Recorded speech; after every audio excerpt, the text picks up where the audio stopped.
But I do want to talk about VP chatter because we have had some interesting headlines, to say the least, from Kristi Noem.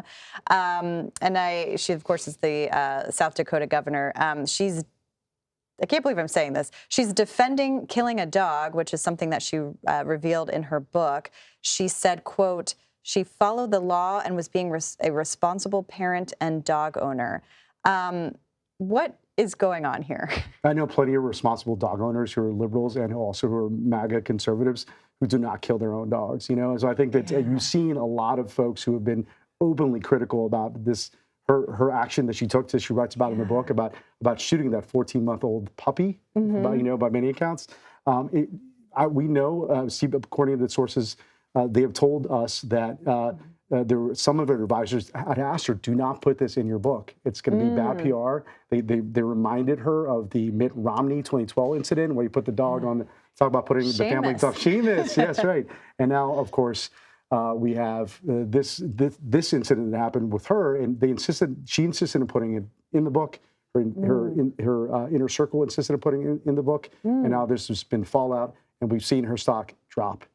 So we're hearing, according to our sources, on the VP stakes. Interesting. And as Fin said, Fin knows I am a unabashed dog mom, and my dog is not the most well-behaved, but he is still in our condo in D.C. living.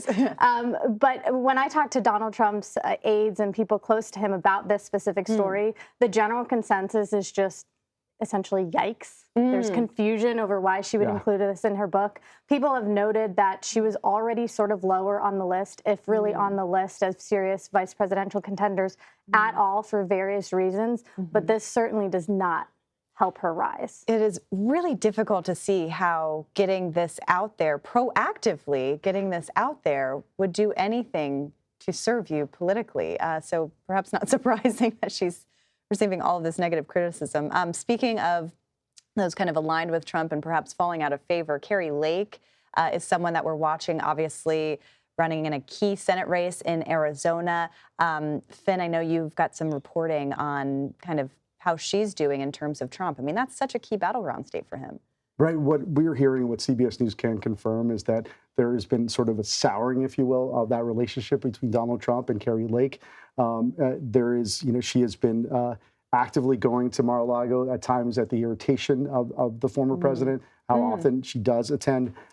She is not being considered, to our knowledge, as a serious VP contender anymore. And frankly, part of it is the fact that she didn't do so well in 2022 when she ran there. She lost, right?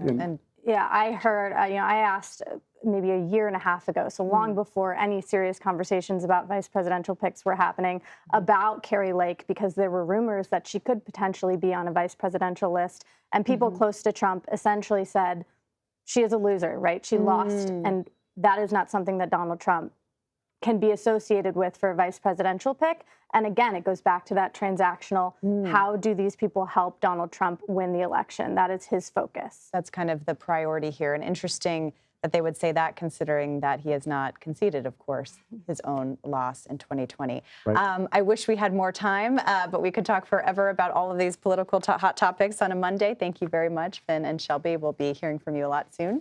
We appreciate it.